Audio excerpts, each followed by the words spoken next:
12 رقص شہزادیاں۔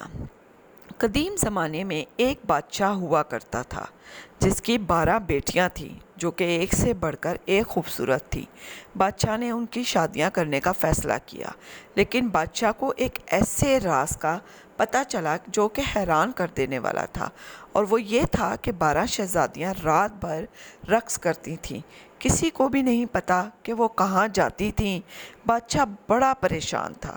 اس نے قلعے کے سارے دروازے بند کروا دیے تاکہ شہزادیاں باہر نہ جا سکیں، لیکن اس کی ساری کوششیں ناکام ہو گئیں کیونکہ اس نے دیکھا کہ ان کے جوتوں میں چھید ہو گئے۔ وہ پریشان ہو گیا اور اعلان کیا کہ جو کوئی بھی شہزادیوں کے رقص کا راز فاش کرے گا تو میں اس کی شادی اس کی پسند سے کروں گا، اور میرے مرنے کے بعد وہ میری جگہ سلطنت چلائے گا۔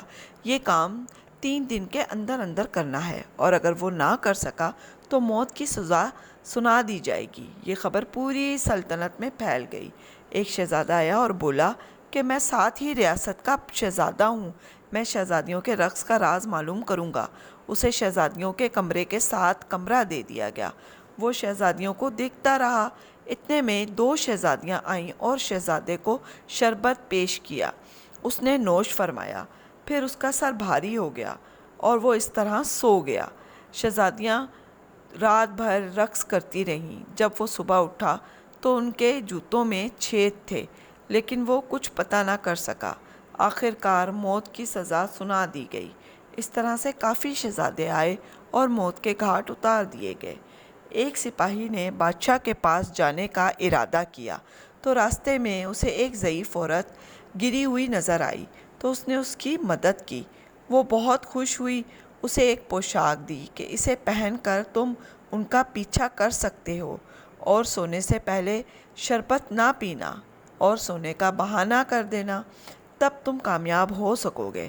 سپاہی نے عورت کا شکریہ ادا کیا اور بادشاہ کے پاس پہنچا اور اسے راز معلوم کرنے کے لیے کہا۔ اسے کمرہ دیا گیا جو کہ شہزادیوں کے کمرے کے پاس ہی تھا۔ سب سے پہلے بڑی شہزادی آئی اور شربت دیا تو سپاہی نے پینے کا ناٹک کیا اور پھر وہ سو گیا۔ جب شہزادیوں نے دیکھا کہ وہ سو گیا ہے تو اپنے بیڈ کے پاس بٹن دبا دیا۔ وہ زمین دوز ہو گیا اور ساری شہزادیاں ایک ایک کر کے اتر گئیں۔ سپاہی یہ سب دیکھ رہا تھا۔ اس نے عورت کی دی ہوئی پوشاک کو پہن لیا اور ان کے پیچھے چل دیا۔ جیسے جیسے وہ چلتا ان کو شک ہوتا کہ کوئی ہمارے ساتھ ہے، لیکن وہم سمجھ کر چھوڑ دیتی۔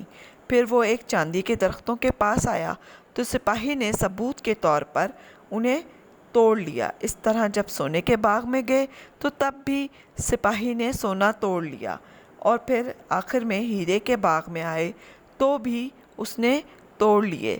پھر وہ ایک جھیل کے پاس گئیں۔ وہاں 12 شہزادے کشتیاں لے کے ان کا انتظار کر رہے تھے۔ ایک ایک کر کے ساری شہزادیاں ان کے ساتھ بیٹھ گئیں اور ساتھ ہی سپاہی بھی سوار ہو گیا۔ جب وہ جھیل کے دوسرے کنارے پہ پہنچی تو وہاں ایک خوبصورت قلعہ تھا۔ وہ اندر داخل ہو گئے۔ سپاہی بھی چلا گیا۔ جب وہ حال پہنچے تو 12 شہزادیاں اور شہزادے رقص کرنے لگے۔ یہ عالم صبح کے 3 بجے تک چلتا رہا۔ جب ان کے جوتوں میں سوراخ ہو گئے تو انہوں نے واپس جانے کا ارادہ کیا۔ شہزادوں نے شہزادیوں کو واپس پہنچا دیا۔ سپاہی جلدی جلدی محل کی طرف جانے لگا اور جلدی سے بستر پر جا کر سو گیا۔ جب شہزادیاں آئیں تو انہوں نے دیکھا کہ سپاہی تو سو رہا ہے اور سب کچھ ٹھیک ہے۔ یہ سلسلہ 3 راتوں سے یوں ہی چلتا رہا۔ پھر سپاہی بادشاہ کے پاس آیا اور کہا کہ میں رقص کا راز جان گیا ہوں۔ بادشاہ کو ساری داستان کہہ سنائی اور ثبوت کے طور پر وہ چاندی، سونے اور ہیرے کے پنکھڑیاں بھی دکھائیں تو بادشاہ بہت خوش ہوا اور بولا کہ تم کس شہزادی سے شادی کرنا چاہتے ہو؟ تو سپاہی نے بڑی شہزادی سے خواہش ظاہر کی۔ بادشاہ نے اس کی شادی بڑی شہزادی سے کر دی اور اعلان کیا کہ میرے بعد میری سلطنت کے بادشاہ تم ہی بنو گے۔ سب ہنسی خوشی زندگی بسر کرنے لگے۔